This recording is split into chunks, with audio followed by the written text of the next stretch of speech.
because answers aren't easy. But as the book of Job starts to draw to a close, God directs Job to another question. He says, don't think about why, but think about who. Asking who resurrects the prospects of a future, of something bigger than this temporal world we live in. No matter how great our loss or how deep our grief, God is still God. Sadness, grief, loss, tragedy, calamity, confusion, death, nothing has knocked God out of his place.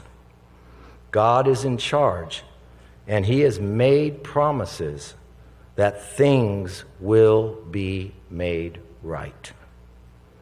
So this tragedy is bigger than us, but it's not bigger than God. I can give him, you can give him your disappointments, your hurt, your anger, your emptiness, and you can give him your questions. For those things left in his hands is good. But Job came to a conclusion in his journey, and this is what he says in chapter 19, verse 25. He says this, I know that my Redeemer lives. I know that this will be fixed, and that in the end, he will stand on the earth. And after my skin has been destroyed, yet in my flesh I will see God. I myself will see him with my own eyes, I and not another. How my heart yearns within me. He says, I know that there is someone that holds eternity. And that is the lesson I want to leave with you guys as we move forward from today. Because death and funerals stop our lives, and they cause us to look at what is really important in life. Because this is the truth, my friends. We're all going to die. Our time has not come yet, and in our minds we have a way it's supposed to go. You know, we're one of the few cultures that doesn't include death in the process of life. In fact, in our culture, we do everything we can not even to get old. We spend a lot of money changing our bodies. I spend money changing my hair color. We spend a lot of time and energy avoiding that. And so when it comes, we're rocked to the core, and oftentimes we don't know any process in that. You know, many cultures have set aside, the children as they grow up watch the process of birth and they watch the process of leaving. And they understand the cycle of life. Not that it's easier, but that they understand death is part of the journey. But there's more to it. Eliot's time on this earth has come to an end, but he is still alive. Scripture tells us this, that to be absent from the body, to leave this body, is to be present with the Lord. In 1 Corinthians 5:6, we're given this promise.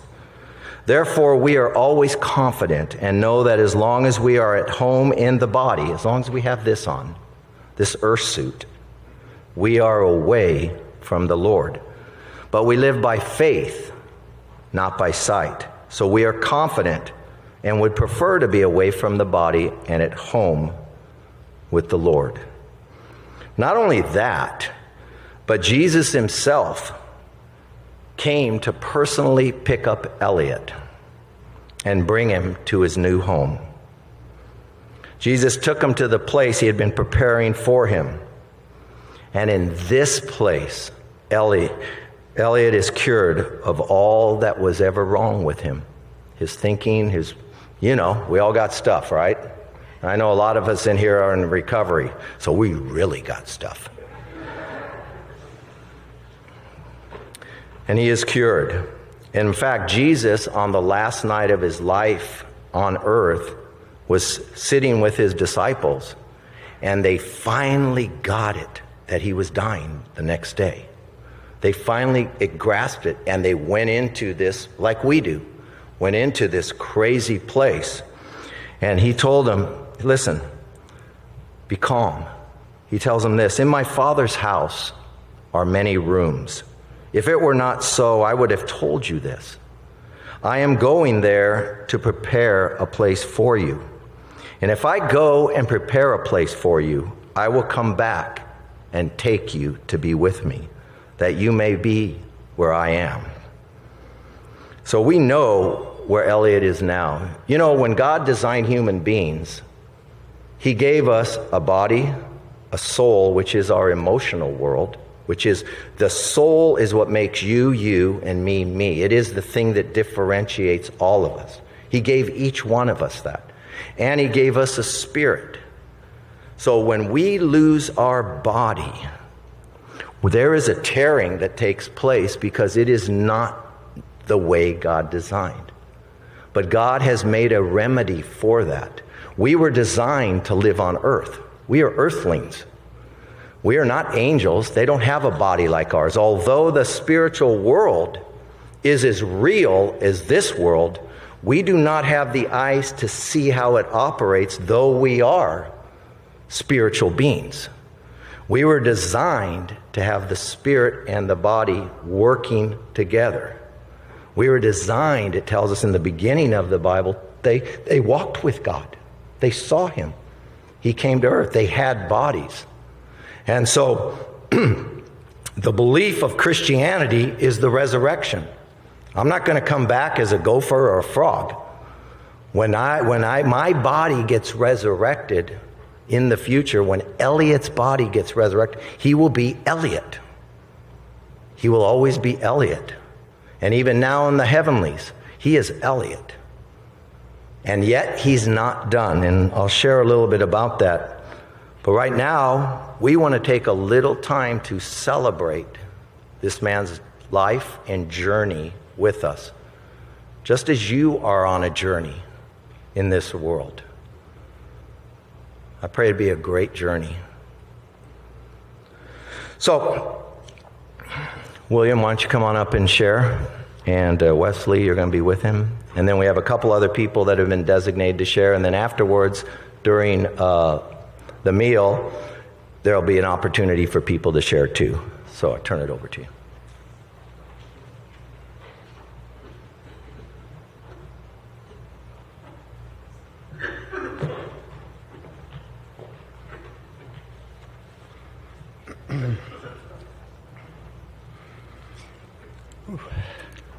I think you're good. Wow. Hello. You want me to read it? No, I'll read it. Yes, Wes, Eliot's brother, Eliot's dad, Eliot's mom, Michelle, and family. All the people on YouTube, all my family back east and stuff. Thank you very much for coming here today to honor the life of my son, Wes's brother, Eliot, and the way he'd say it was Eliot Hughes. On his voicemail. So,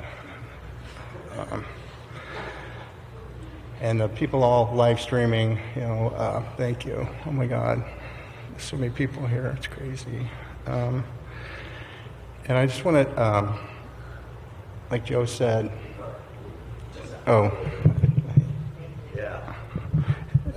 as Joe mentioned, I've been coming around and my spiritual guide, it's unbelievable person, human being, what he's gone through. And I know there's quite a few of us here today that are in this club that nobody wants to be in. Really special people over the years. And if you don't mind, it's quiet, but just sit and just be quiet for a second.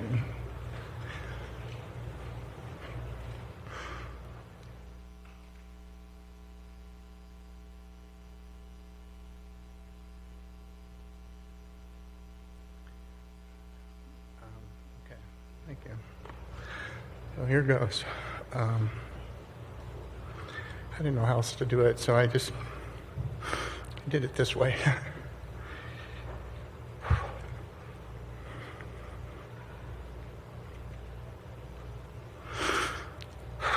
I had 10 more minutes with you, Eliot, before you leave, I would.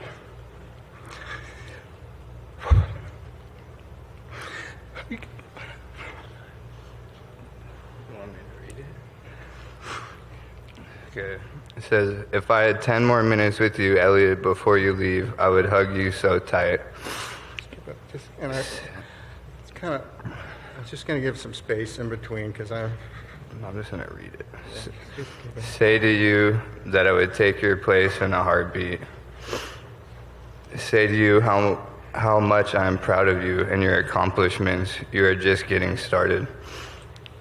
Ask you for forgiveness for my shortfalls as a father and a person. I promise I wanted the best for you no matter what.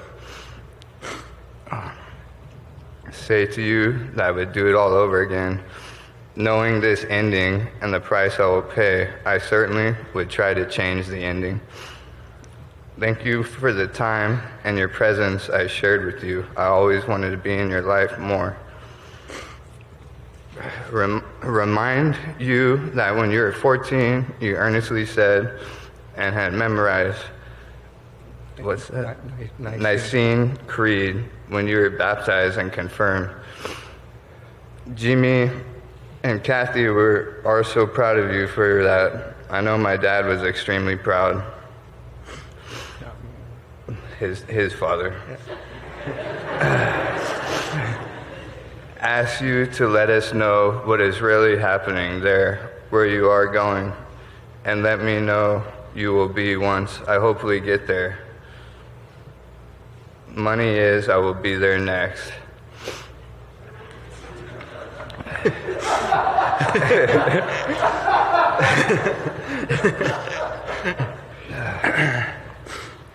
honestly, and I kind of don't know what to do now, but he was just amazing.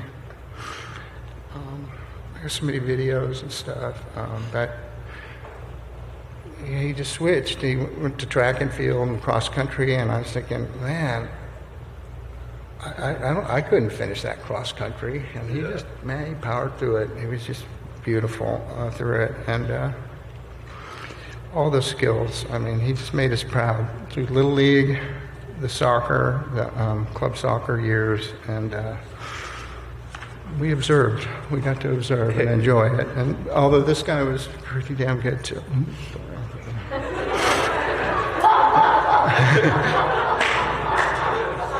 If that's all, that'd be good. Say to you that I am proud that you stuck your education and obtained your bachelor's degree. It's amazing. Thank you. And say to you and Wes and your mom, I'll trudge on, carry you in your heart, in my heart, minds and souls. Look, let me read this again. Say to you that Wes, your mom, and I will trudge on, will carry you in our hearts, minds and souls until we meet again. Please send us a sign. And last night, several people came up to me and said, I've seen Eliot. He's contacted me.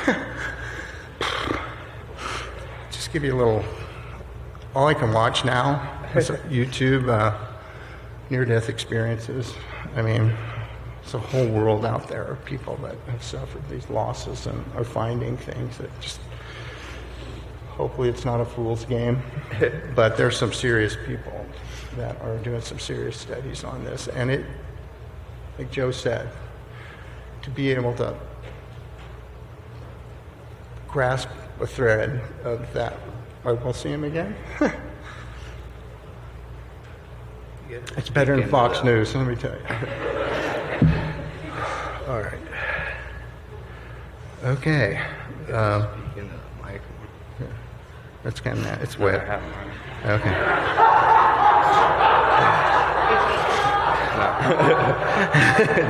My friend John, I've got some old friends here that, I mean, we were like 19 or 20. I've got Michael on YouTube from, I think we're 17 and 18. Shannon, I hope. There's so many pictures of him, my mom just like at him, you know, just standing next to him. And you'll see most of the pictures, he's right up against her. And there was something there, I think something different than just grandma.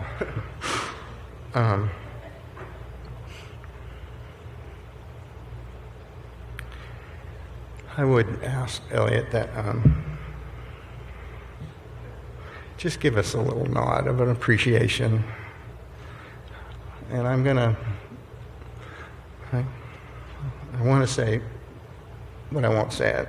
Just give us a little appreciation for how hard we work for you all these years. You know, I'd really feel good. And Wes, we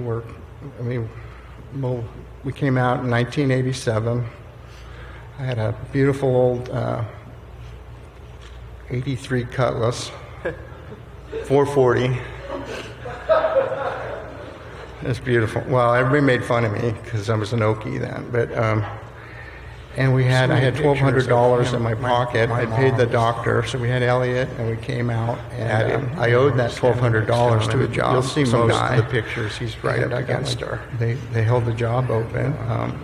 There was something there. I think Kathy's husband, Dewana's mom, and had come out and found a place. So my employer, future employer, Mike Turi, had held my spot until we had the baby. It was just Eliot that blessing. He was just wonderful to us and helped us get our first house. Just give us a little nod of an appreciation. But you know, and you can see some of the pictures that I want to say, but I won't say it. Just give us a little. My family are all appreciation for how hard we worked for you all these years. Dirt poor. My mom. There's pictures. They literally are. We work in West. We work to provide. We came out in 1987. I had a beautiful old his heart. 83 Cutlass, 440. It's beautiful. Well, everybody made fun of me because I was an Okie then, but I had $1,200 in my pocket. I paid the doctor, so we had Eliot, and we came out, and I owed that $1,200 to a job. You'll see most of the pictures. He's right up against her. They held the job open. There was something there. I think Kathy's husband, Dewana's mom, and had come out and found a place. So my employer, you guys will think of future employer, Mike Turi, speaking to you now as if you're here. I would. It was just Eliot. There's a big part of me that says you will hear us and help us get our first. If you're here today, just give us a little nod of an appreciation. But like last night, you can see some of the pictures that want to say, meditation. Just give us a little. My family are all appreciation for how hard we worked for you. I can't imagine this year. It's dirt poor. My mom. There's pictures. They literally are. We work in West. We work. Ask West. Get busy and procreate. We came out in 1987.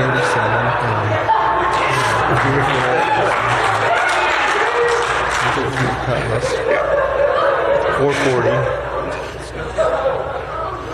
It's beautiful. Well, everybody made fun of me because I was an Okie then, but I had $1,200 no pressure on naming pocket. I paid the doctor, so Eliot, so came out, and I owed that $1,200 to a job. You'll see most. That just seems something unbelievable. Job open, and reasons to stay around there. I think Kathy's husband, Dewana's mom, and had come out, not geographic, so my employer. You guys will think of future employer, Mike Turi, speaking to you now as if you're here. I would. It was just Eliot. There's a big part of me that says you will hear us and help us get our first. If you're here today, just give us a little nod. I hope he's mellowed out. But like last night, and I come by honestly soon. If so, tell him I love him and want to say for taking care of me. Just it's out of order. My family are all appreciation for how hard we worked for you. I can't imagine this year. It's dirt poor. My mom. There's pictures. They literally again. Ask you what really happens after physical death. Ask West. Get busy and procreate. We came out in 1987.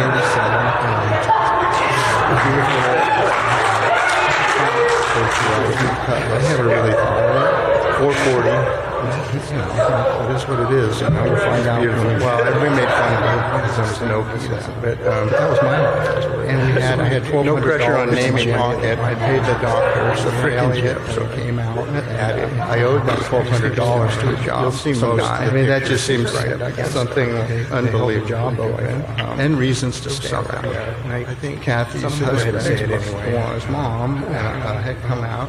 Not geographic, so assuming the atheists are wrong.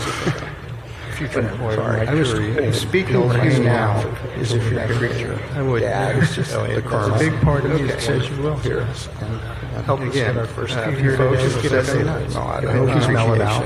I've shown you a sign. I'm not so sure about that yet.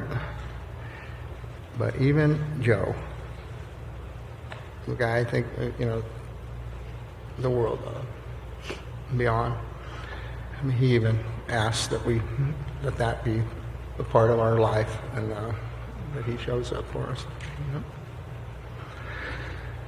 And, I came in to talk to Joe the other day, and I guess some of you know, Eliot worked at Obey Clothing. And guess what? Joe had a Obey shirt on. And I think, honestly, I thought I had that shirt one time. But I have a lot of Obey and Stussy and stuff. And he gave me. He was so generous with the stuff. And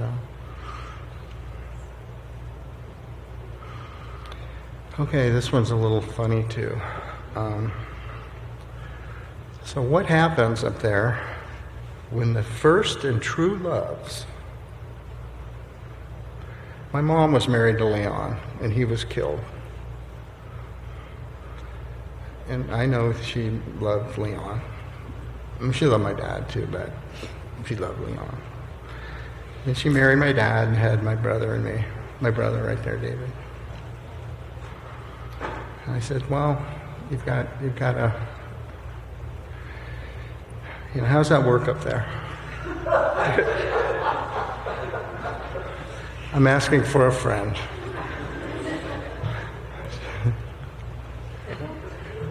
Okay. Oh, can you bring me my Bible, or my mom's Bible?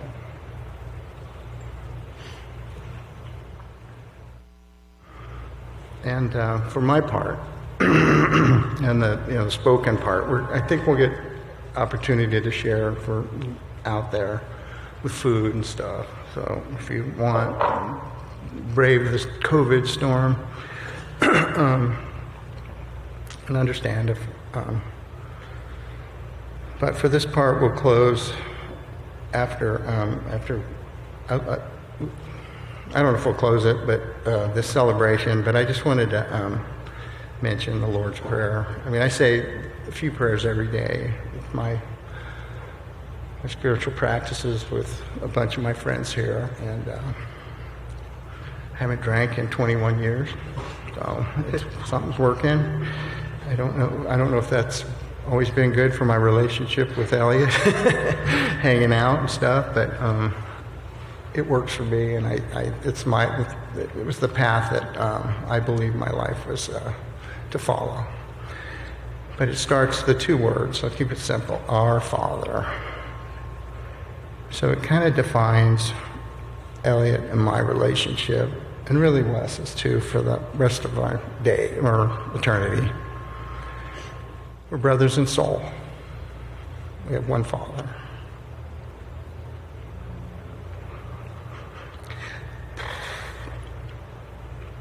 That feels good.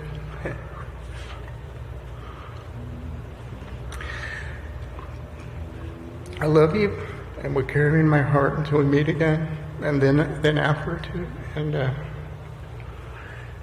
I just want to correlate one of Eliot's famous statements. I think it's a bumper sticker, even.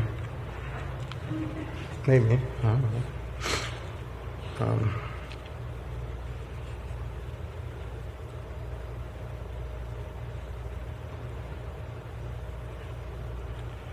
Okay. So this is Luke 10:38. Now it came to pass, as they went, that he entered into a certain village, And a certain woman named Martha received him into her house. And she had a sister named Mary, which also sat at Jesus' feet and heard his word. But Martha was cumbered about much serving and came to him and said, Lord, dost thou not care that my sister hath left me to serve alone? Bid her, therefore, that she help me. And Jesus answered and said unto her, Martha, Martha, thou art careful and troubled about many things. But one thing is needful, and Mary hath chosen that good part, which shall be not taken away from her. And why I chose that?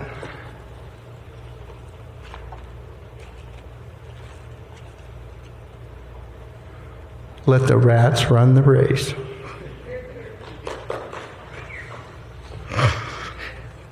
And one last thing. You got Matt and got some big hitters coming up here.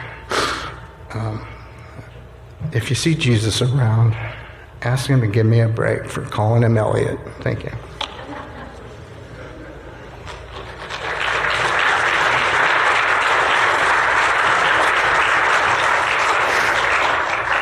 I'm just going to say thank you for everyone coming and respecting my brother's life.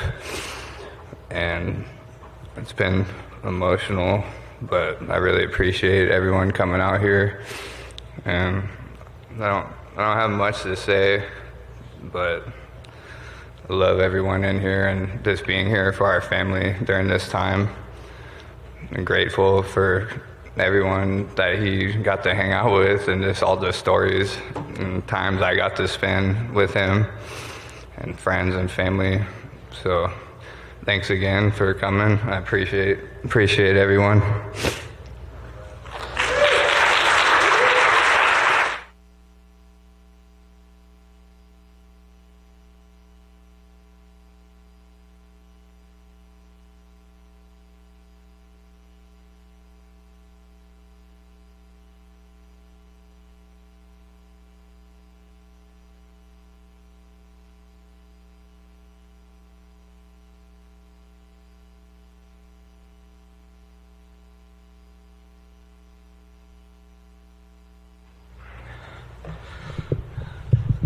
I'm a little mad at the agenda. I was hoping to go before you. And I had to put some stuff on paper because I'd honestly could be up here for a week. I feel like just blabbering about Eliot and myself and just the times that we had and enjoyed with them and together and just everything. But for those that don't know me, my name is Matt. And the story of Eliot and I started a long, long time ago. We were both 33, and I got to know him for 26 years of those 33. It's fucking insane. And we weren't just friends in my mind. Friends is not the correct term. Brothers even is a little weird to say. It was something more. It's like we were the same coin and just different sides of it. Everything we did was the same. It's crazy to think about that, how close we really were, even if we didn't talk every day or whatever it may be. And when I met Eliot too, it's I didn't just get that brother, best friend, whatever. I got a new weird little family. William, Dewana, and Wes. Their house off Allport was right down the street from my parents'. It was really in the middle of the Frascos, the Hugheses, and my parents. So I think we kind of terrorized the Moffat neighborhood a decent amount. We were always together. It was crazy. Playing, schoolwork, listening to music, playing sports. We did everything. us three is just bizarre. I think that's rare, especially that young and starting so early. Growing up, of course, we went through phases of every size and shape. Thinking we were going to be sports stars, to Williams Point, dirt bike riders, skateboarders. We were going to start our own company and do whatever. We got into death metal, which is still awesome, but out of all those dreams and kind of thoughts and talks that we had about like how we're gonna grow up, become men or whatever, we ended up working together in a cage in a warehouse at Stussy. But looking back on it, what a trip. Literally getting paid to hang out with your best friend, listen to music, ship some t-shirts, be around all of our other best friends too, and getting paid for it. It's insane. I trip out a lot on, like I said, like thinking of stuff that I have memories of, and I have to think that it was rare. Doesn't happen. It was, and I feel so lucky, and I thank him for keeping me around or along for the ride or whatever, but it took work and effort on both parties. It wasn't like easy or anything, it's like a marriage in a weird way, you know what I mean? And being able to grow up with them in those years specifically, I think, to your point of him being a sports guy, I might be a little guilty of having him go to the party instead of doing sports or whatever, you know what I mean? I think we got a little blurry on our path every once in a while, but we grew up a lot in those years, especially at Stussy. Ellie got super motivated and to go back to school, follow his passion of art, fashion, skateboarding, and little Miss Erica. And then I obviously met my wife and kind of went on my own path and stuff like that. But we always stayed in touch. We always were sending texts, phone calls, weird memes on Instagram. And at sometimes we were physically further apart when he went to like Santa Cruz and stuff like that. But I do think that all of our interests actually got narrowed and aligned even more so. I feel like even though we were farther apart, we grew closer in a way. Eliot was always the coolest dude to me. I looked up to him not as a friend, like I said. It was beyond that. He was like the coolest dude in the room at any given time. To William's point about him loving vintage and being traditional and being all that, it's like, yeah, I couldn't have said it better. It was unbelievable. He wasn't into anything fake. And I think a lot of times it was a struggle for him because it's not the easiest path to kind of live that life and really kind of stick to your guns. I've always thought of him as kind of like my personal kook checker, make sure I don't go full cornball or anything. I will always remember and never forget just his voice and having him say like, either give me that face, like you're an idiot, or nah, that's a lame player, or something like that,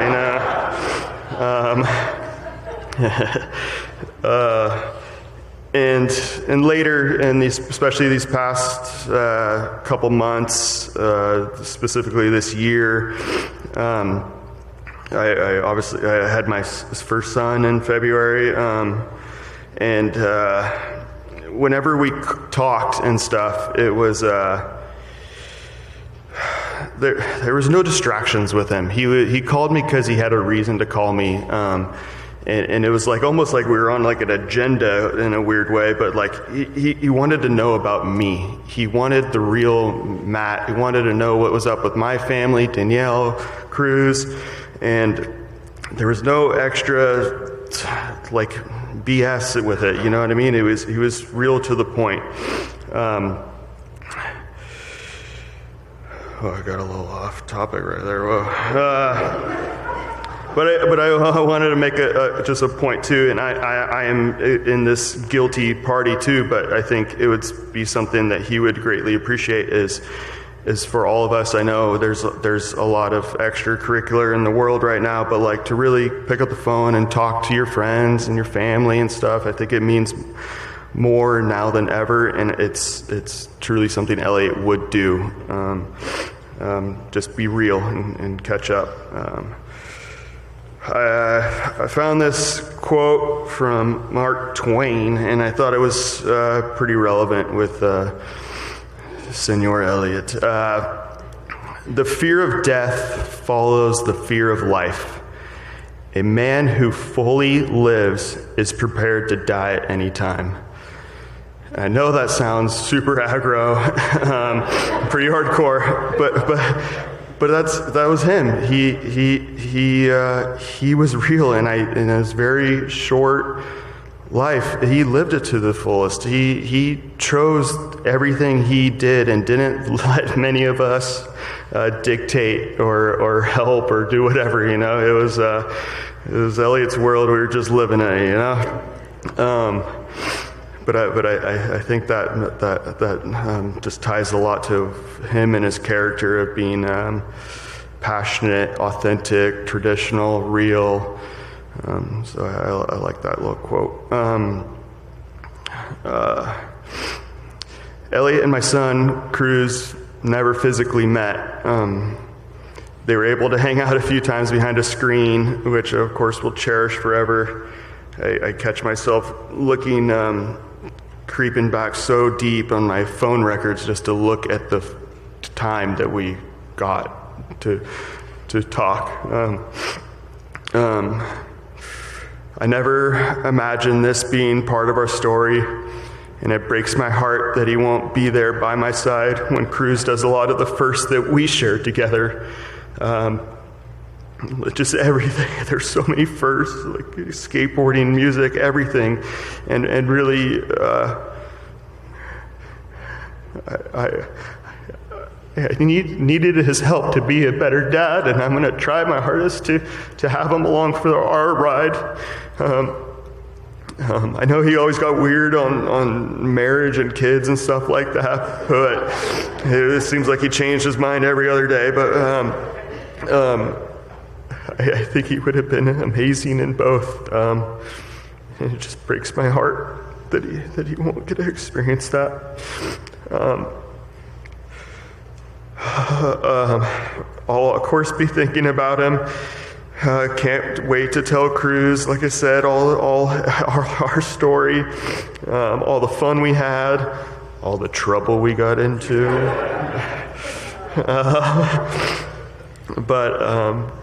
Yeah, and I still can't believe he's not here. I want to say to you three right here, I love you guys. Words, and that is not enough, but thank you to all three of you for allowing us to all enjoy your son, your brother. I think he was a pretty good reflection of you guys, and I appreciate it. And to Wes, I love you more than words can describe. I know a lot of times you got called Eliot's little brother, but it's amazing to see where you are, and of course you're more than that. And I think everyone in this room, we're here for Eliot, but in reality, we're here for you. And I can't wait to even grow our experiences together, Cruz has an uncle, and his name is Uncle Wes,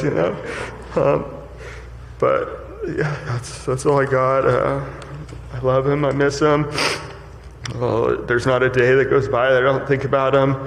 I wear this ring. It's way too big for me. It looked much better on him, but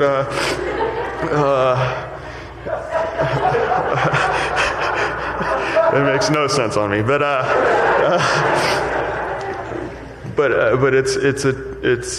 it's always, I'm playing with it, and it's just, to William's point of like signs and stuff like that. Like every time I look down here, it's just like it's just like, holy crap, it was just along for the ride, and just like memory after memory after memory. So especially today, could because of my wicked hangover, but all right, I'm rambling. I love you guys, and thank you. Appreciate it.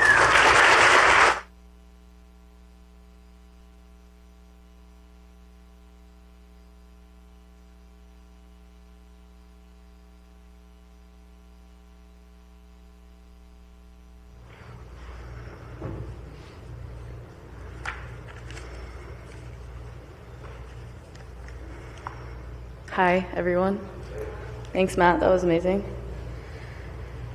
I think I know most of you here, but for those of you that I don't, I'm Erica. Eliot and I met in 2005 at Edison High School. I remember the day we met. I remember what he was wearing. We were kind of like on the side of the bowl.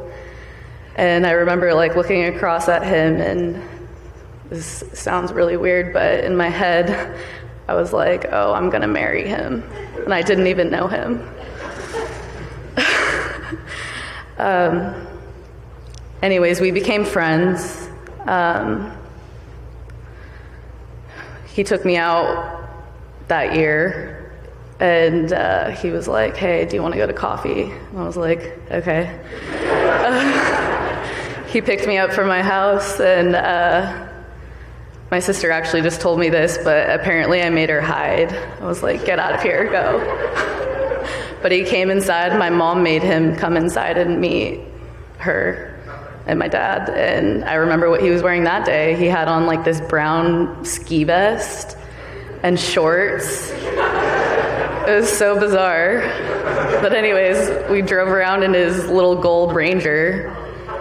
And he took me to coffee, and we were sitting at coffee, and neither of us even ordered coffee. We had hot chocolate, and he was like, I don't really know why I asked you to coffee, but I just thought that's what I was supposed to do. So after that, we just, like I said, we became friends, and lots of memories, and Matt's minivan, and parties and lots of things. Anyways, to me, like shortly after he graduated, I didn't know like where he went. I just thought he disappeared, but he moved to Utah. I was just like, oh, okay, guess he's gone. Then a few years later, in like 2009,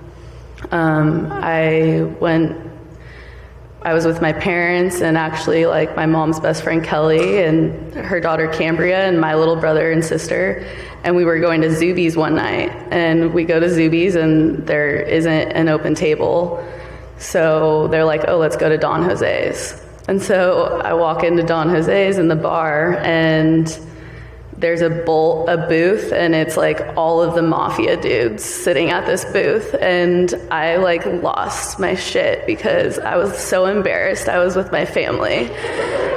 I was like shrinking, and I like turned to my mom and I go, oh my God, like you don't even know who those guys are. And she was like, well, go say hi to them. Well, she knew Eliot, and she made me go and say hi to them. So I go up to the table and I'm like, hi, whatever. Then I like hid in the corner. The next day I got a text message, and it was like, it was really good to see you. And I was like, who is this? I must have had a new phone or something. And he was like, Eliot Hughes. And I was just like, oh my God. Like, Eliot Hughes just texted me. Then like the rest is kind of history. When we first started dating, well, when we still did this, but we would just listen to records all night long until like 4 a.m.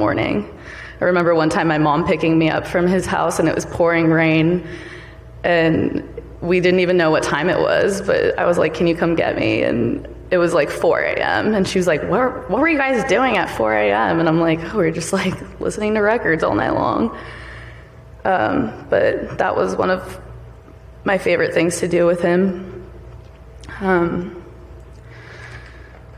eventually, like, our lives grew together, and we lived a lot of life together. We traveled many places. We went to hundreds of shows. I don't even know how many. We ended up living together. Well, we lived in Santa Cruz. Eliot got a job. Every Saturday and Sunday, he would make a cup of coffee and throw on a record. It was just like what we did. When we moved to Santa Cruz, we got Hesher, our French bulldog. But we had a family. It was us three.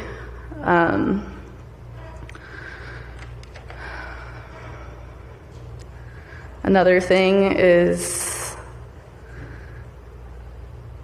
in speaking to so many people, a lot of people have similar things to say about him and how thoughtful he was. And I just hope that whatever I say today is thoughtful in his honor. But just a few things that kind of describe him to me is he was an artist, he was a musician, he was spiritual, he was way cooler than any of us here.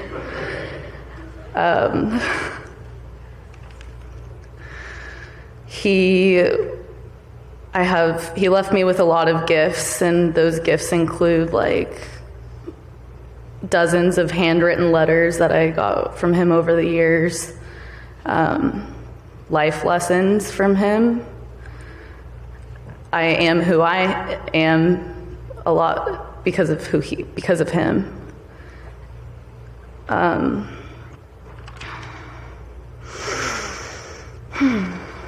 I mean, he loved music. He was a metalhead, but he liked other music too. He liked everything, really. I guess just to kind of leave everyone with something something that I'm going to promise myself to do is to live the rest of my life a little more like him. And three of the things that I kind of narrowed it down to are: slow down,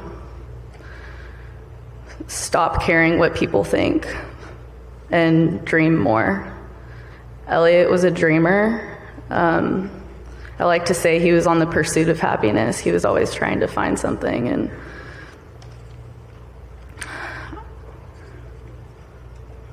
there was something else I wanted to say about that, but it's fine. I'll never stop talking about him. I'll never stop loving him. He's part of me.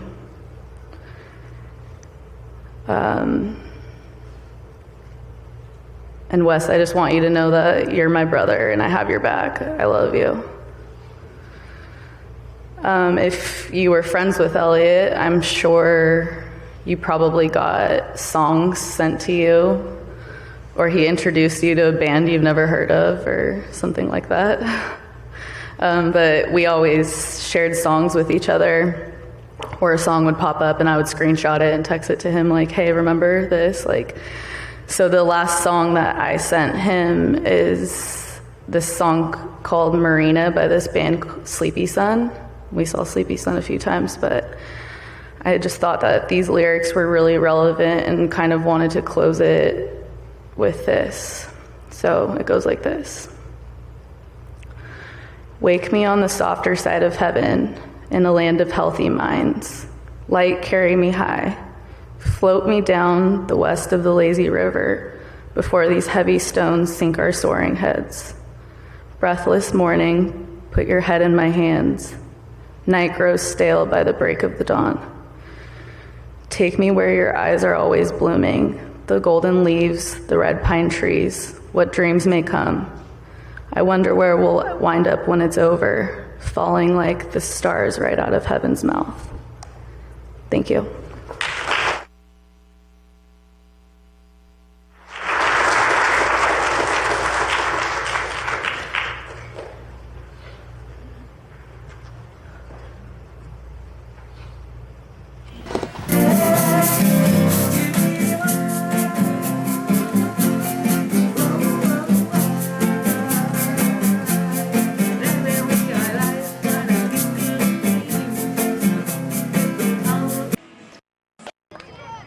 got Eliot coming up now.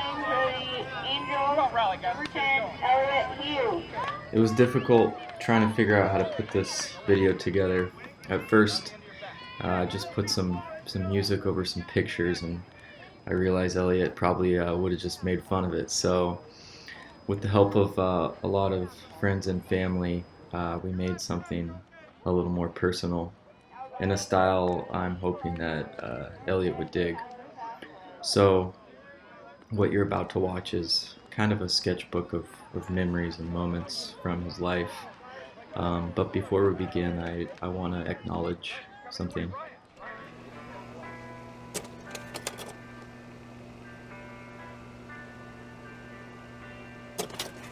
Upon looking at a lot of this footage and photos from when he was just basically a baby, I realized that there's just no way to express what it's like to lose someone from your family, a brother or a son. So throughout this, I'm narrating from the perspective of a friend.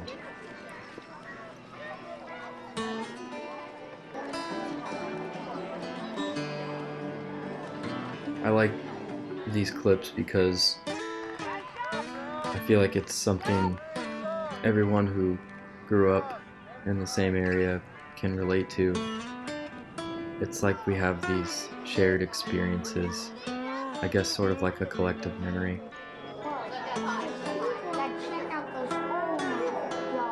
And side note, I really like this moment when Eliot was probably 8 or 9, I'm not really sure, maybe younger. The way he says, "Oh my God," it never changed. That's exactly how he said it as an adult. Listen. Check out those, oh my God.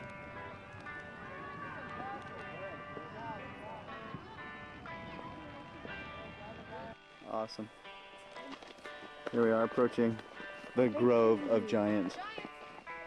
You look at this stuff and it could almost be yours. And maybe that's why we all had a deep friendship and connection. Everything from, ASO soccer to taking a family trip to the Redwoods to opening presents on Christmas morning.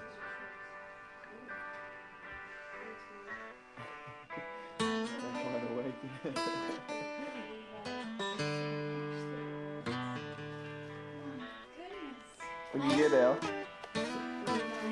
I mean, not really nice. Stussy.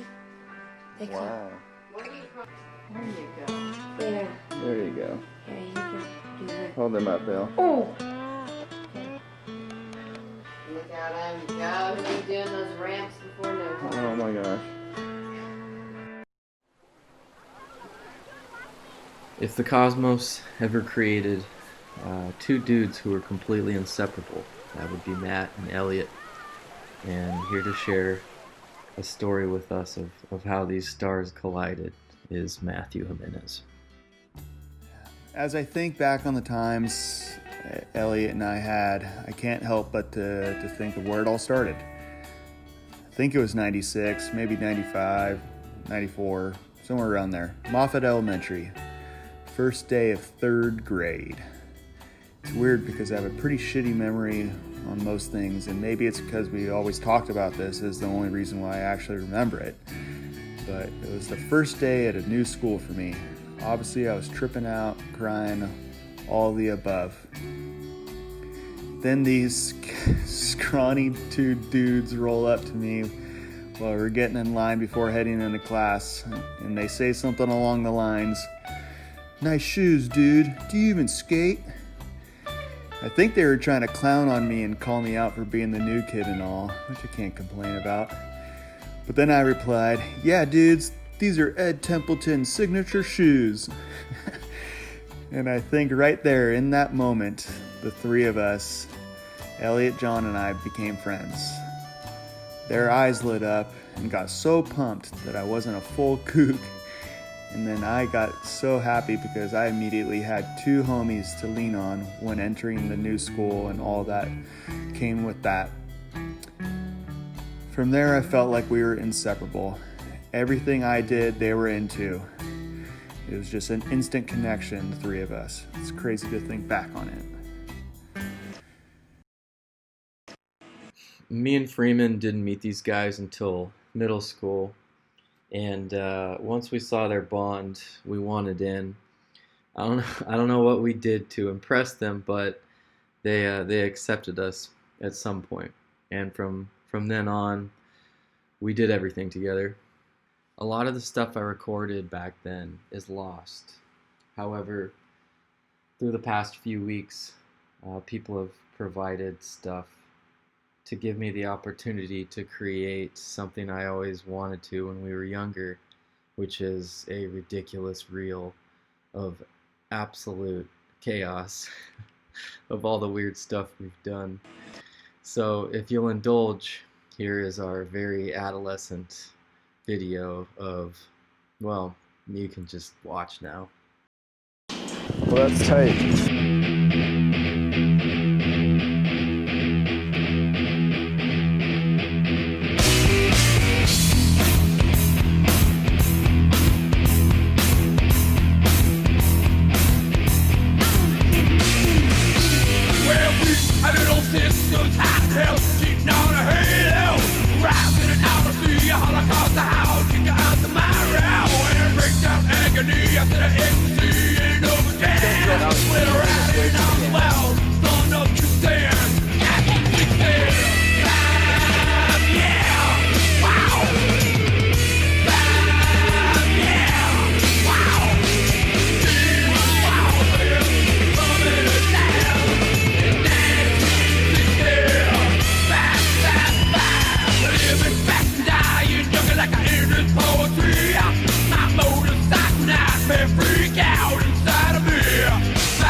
Oh, yeah.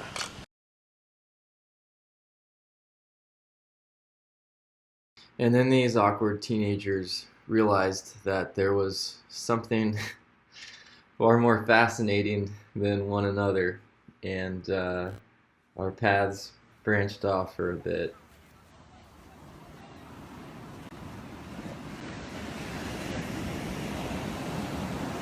Oh God, here it comes. Here it comes.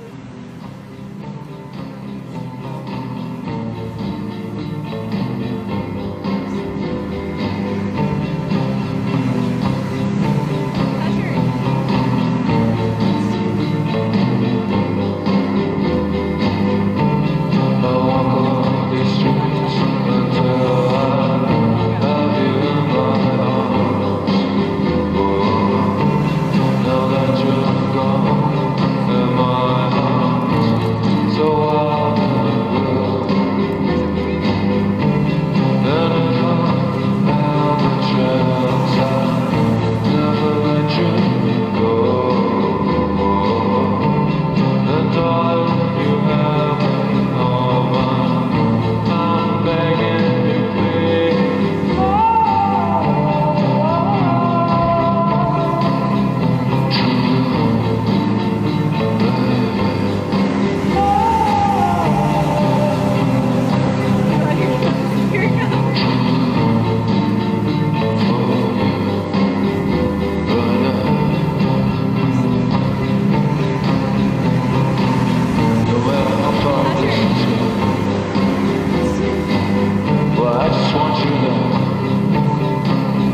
seeing these images flash by so quickly is a little bit jarring, but once Eliot passed, I was kind of experiencing that's how my memory kind of recalled all of these moments.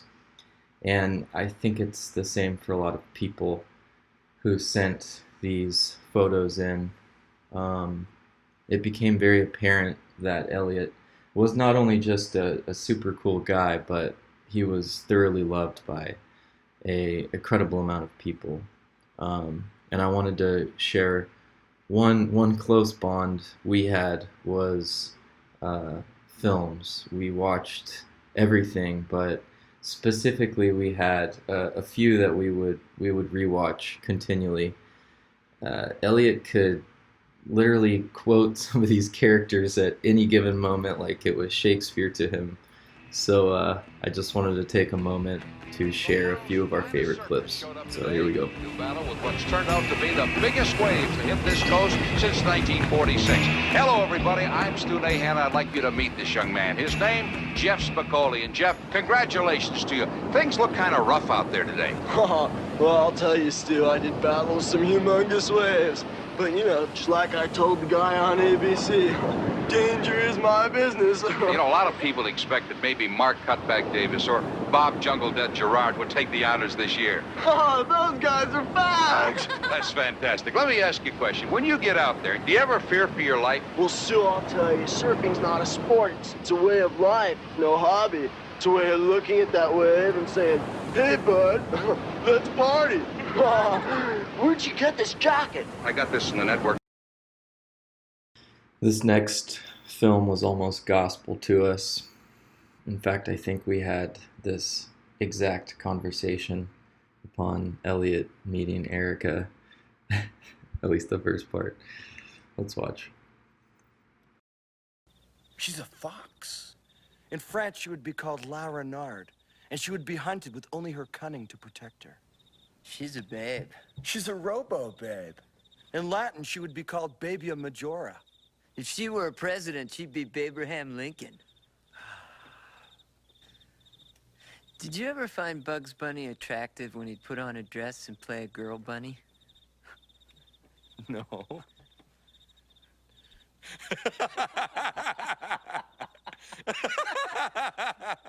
No.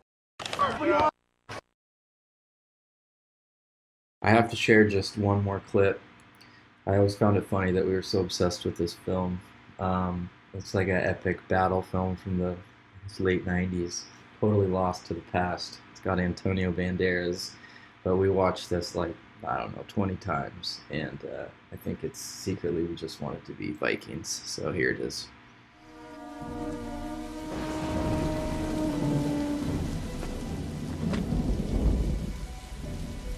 Lo, there do I see my father.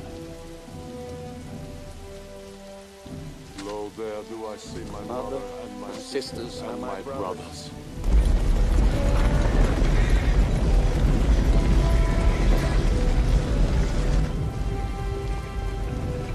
Lo, there do I see the line of my people. Back to the beginning. No, they do call to me. They bid me take my place among them.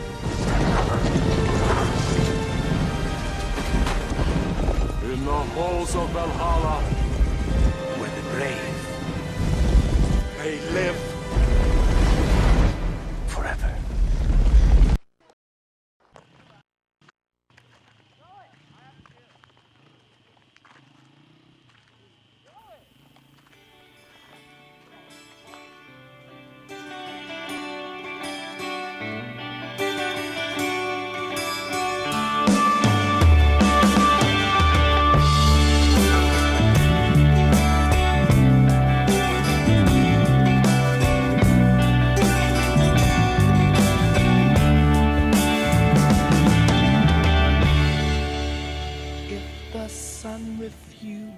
It's probably cliched, but I've always kind of seen our core group of childhood friends as like these knights of the round table. You form this really close bond, and you have these amazing amount of experiences together. And ultimately, at some point, your paths diverge, and you have to go on your individual quest. None of the love is lost. It just means that you're no longer going to be spending the same amount of time together. Eliot was always the bravest of all of us, and I was always inspired by his passion for exploration. It's something that we always had a kind of a kindred spirit toward. But when you get word back that one of your friends went on their last quest, it's hard to accept. And I think a big part of me wishes you could go out and reach out your hand and help your friend. But Eliot's last quest was one of the most difficult terrains on the face of this planet. He braved the desert. And anytime I traveling and view that landscape, there's no doubt I'll be thinking of him. I feel like it's his terrain now in my mind. That's where we lost one night.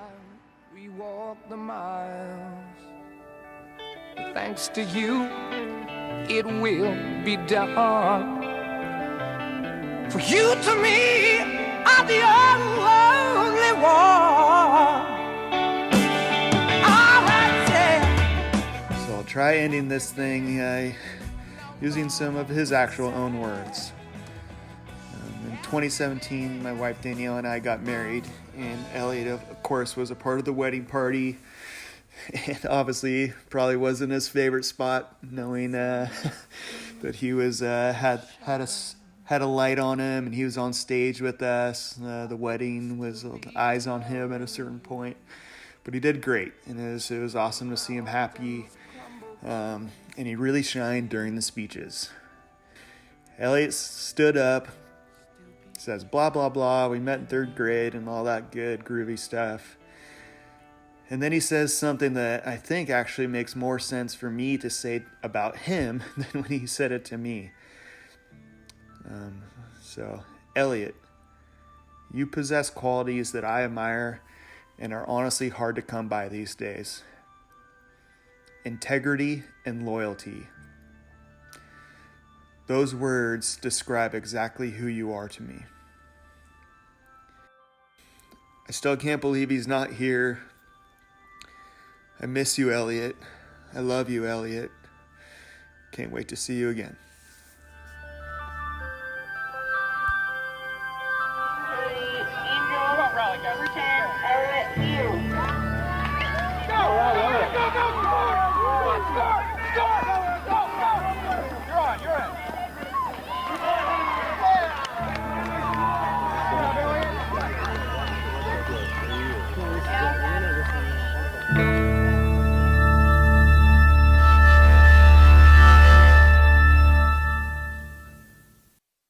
Place. It is not our final destination. It tells us in 1 Corinthians 15 that so it will be with the resurrection of the dead. The body that is sown, our original body, is perishable, but it will be raised imperishable. And at the very end of the Bible, there's a guy named John, and he's on this island. He was one of the original apostles. And all of a sudden he sees this vision of the end times. And he says this, he says, "Then I saw a new heaven and a new earth."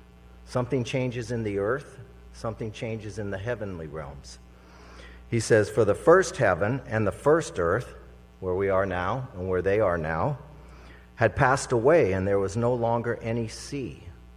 He says, "And I saw this holy city, the New Jerusalem," what we would call heaven, "coming down out of heaven from God."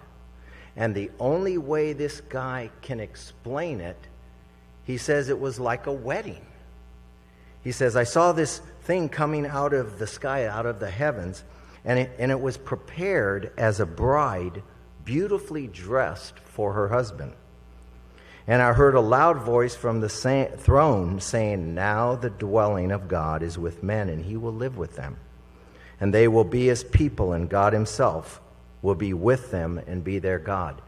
He said, I saw this thing coming out of heaven, and it looked like a bride. And it was coming down to meet the groom, which was the earth. And they were united, and they were together as one. And then God came and was there with all the people who had been resurrected. They came with they're in heaven with their spirits, but now their bodies are united again with them. And he says, and the way it works is there will be, he says, now the dwelling of God is with men, and he will live with them, and they will be his people, and God himself will be with them and be their God. And he will wipe every tear from their eyes. There will be no more of the way it is here. He said there will be no more death or mourning or crying or pain, for the old order of things has passed away. And there's two things in the old order. One is we're flawed and we continually make mistakes. That will be passed away. Do you know in this new place that God is creating, your idiosyncrasies will not bug me anymore.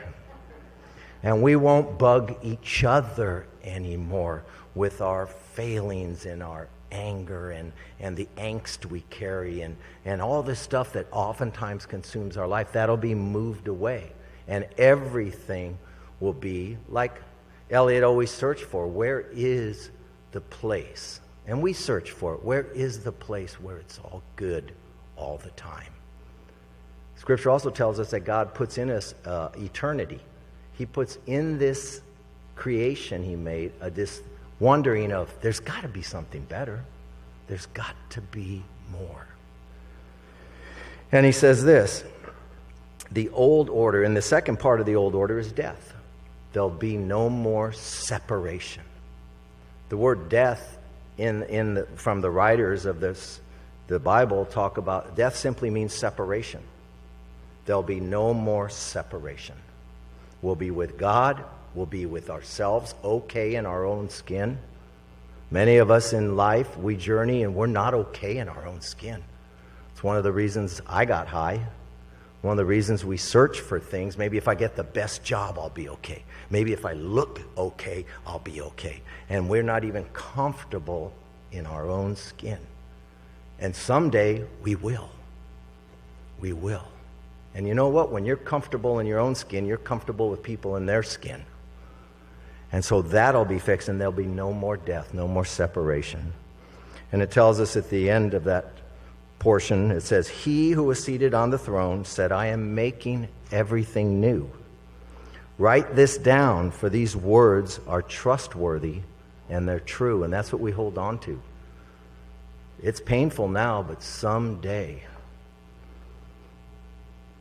that same promise, destination, inheritance is a promise to all who believe.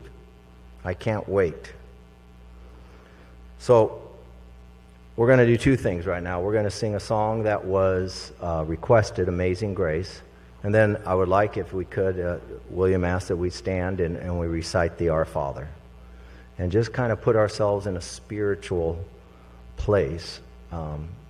Because it's an important, and in the hubbub of life, we often forget that there's stuff going on that is beyond your job, beyond your current things.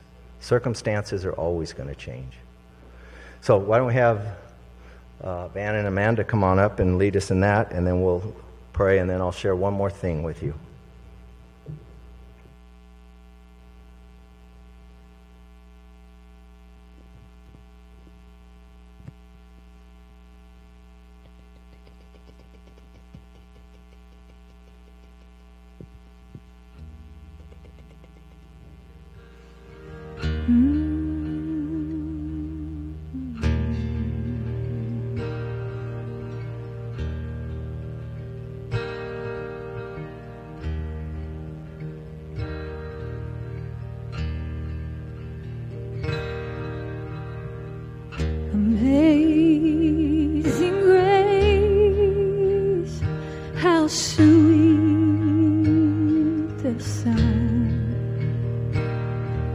that saved a wretch like me.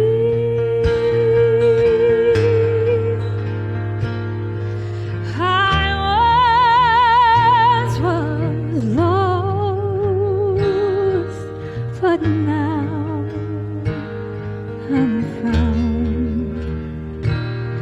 Was blind, but now I see.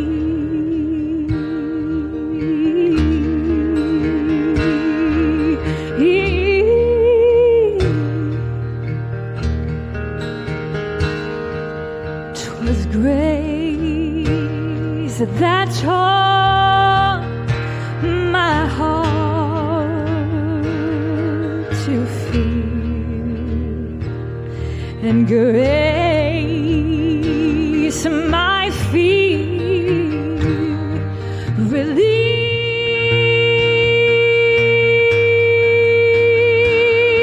How precious did that grace appear the hour I first believed.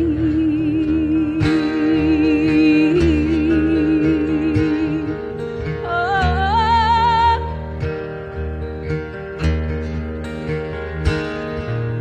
for many dangers, toils, and snares I have already come.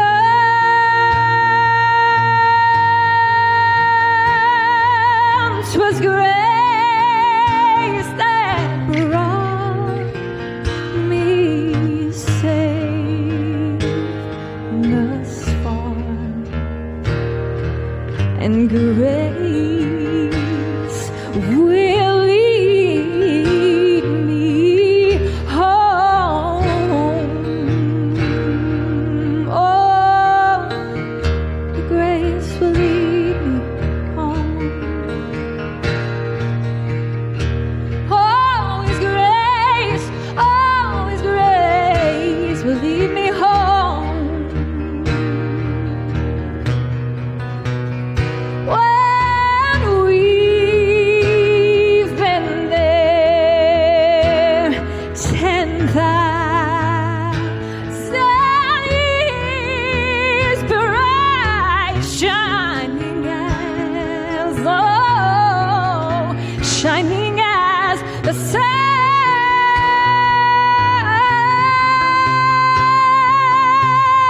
We've nervous days to sing God's praise. Then when we first begun,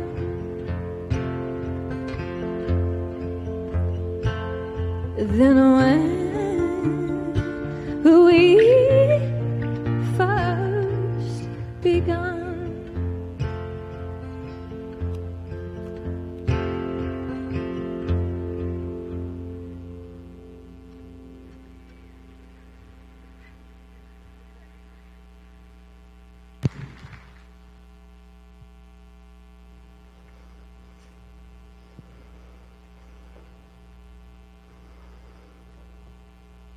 So all of us can learn much from Eliot's life. So please learn this. Life is unpredictable, and there is a God. If you've never made that connection before with God, this is a great opportunity. Or if you have, and there's, you're living in such a manner that that's not right. This is an opportunity to get right and to think about that part of our life, because it is a big deal.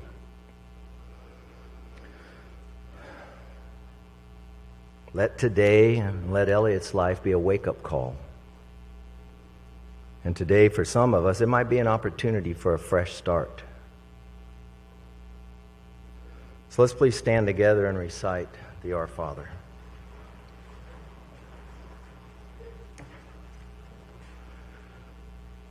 Our Father, who art in heaven, hallowed be thy name. Thy kingdom come, thy will be done, on earth as it is in heaven. Give us this day our daily bread, and forgive us our trespasses, as we forgive those who trespass against us. And lead us not into temptation, but deliver us from evil. For thine is the kingdom, the power, and the glory, forever and ever. Amen. All right, can we have a seat? So what are we to do with the remaining time we have on this earth? I always share this, that life is like a phone conversation. It begins with a hello, and it ends with a goodbye. But it's the conversation in between those 2 points that is so important. Make your conversation in life sweet. Forgive any hurts, just as your Father in heaven forgives you.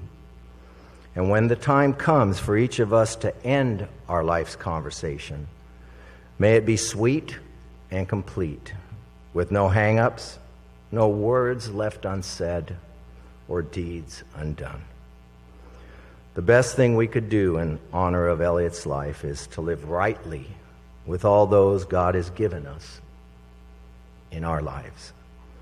So as you plan your life and as you leave this place and do your thing, think about your memorial service and then go backwards.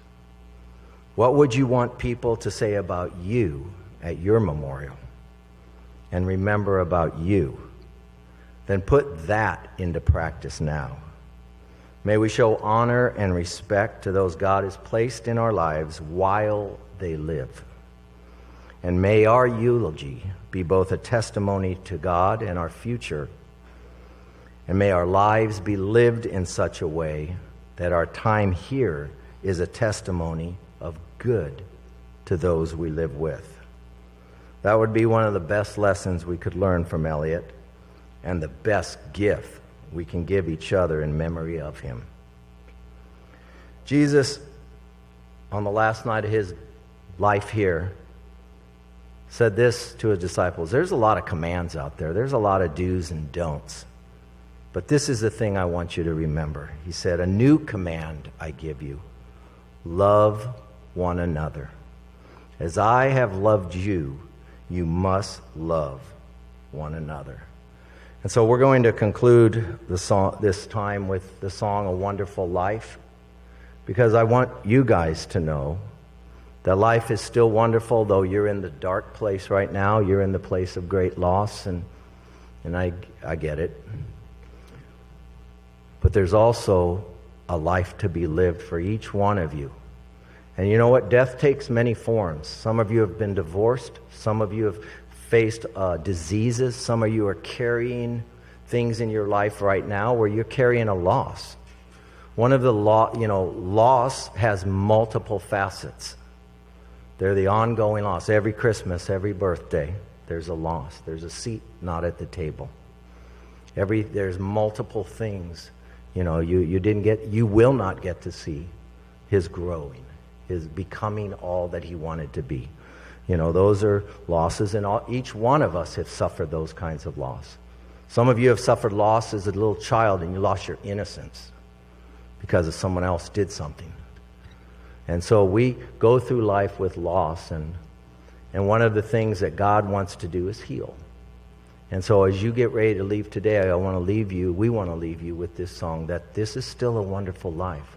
The past is the past, but you get to choose how you live in the present and what you do in the future. Make it a life worth living. Be a blessing. Be a blessing.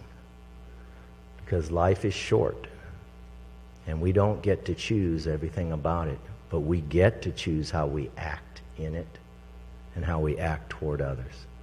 So my prayer for you, and if I can pray with you right now, I'd love to pray. Lord, I just pray for every person in this room. I pray especially for the Hughes family. I ask your spirit of comfort rest upon them. I ask that you be with them as they continue to go through millions of emotions in their mind, in their hearts. I pray, God, for everybody in this room that we will learn to live more present. We will not be so caught up in the past, nor so fearful of the future, that we will be present with the people that God gives us. Teach us, God, how to love one another well. And so that when it is our time to leave this place, we will have left it a little better than we found it. Lord, bless these people. Comfort them. And I pray this all in Jesus' name. Amen.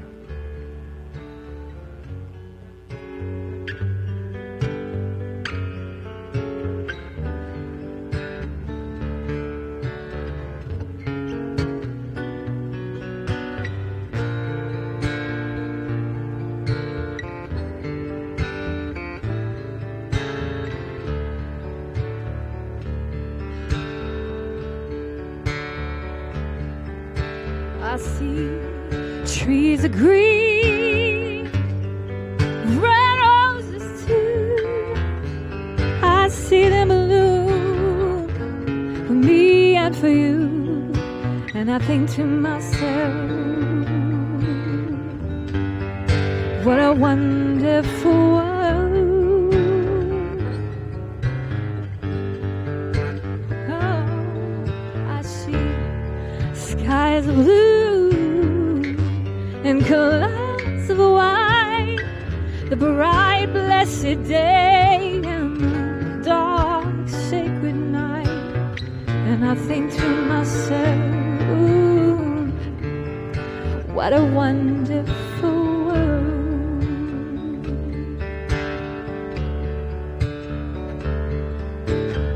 The colors of the rainbow, so pretty in the sky, are also on the faces of the people going by. I see friends shaking hands, saying, how do you do? They're really saying, I love you. I hear babies cry, and I watch them grow, and they'll learn much more than I'll ever know. And I think to myself, what a wonderful world. And I think to myself, what a wonderful world.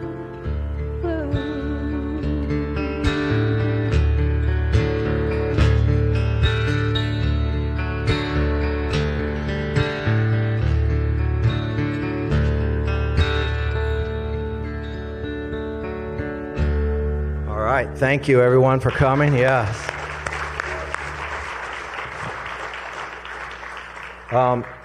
There's going to be a meal immediately following here, but they're going to hand it to you in a prepackaged form. So you can, there's tables set up outside right here. Be sure and say something to the family and give your condolences. And thank you again. And God bless you guys. And I pray that God will bless you as you journey forward. Thank you again. God bless.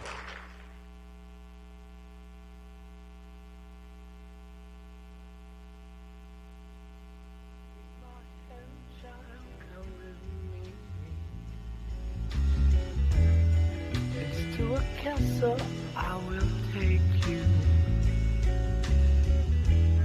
where what's to be they say will be. I guess the wind has been said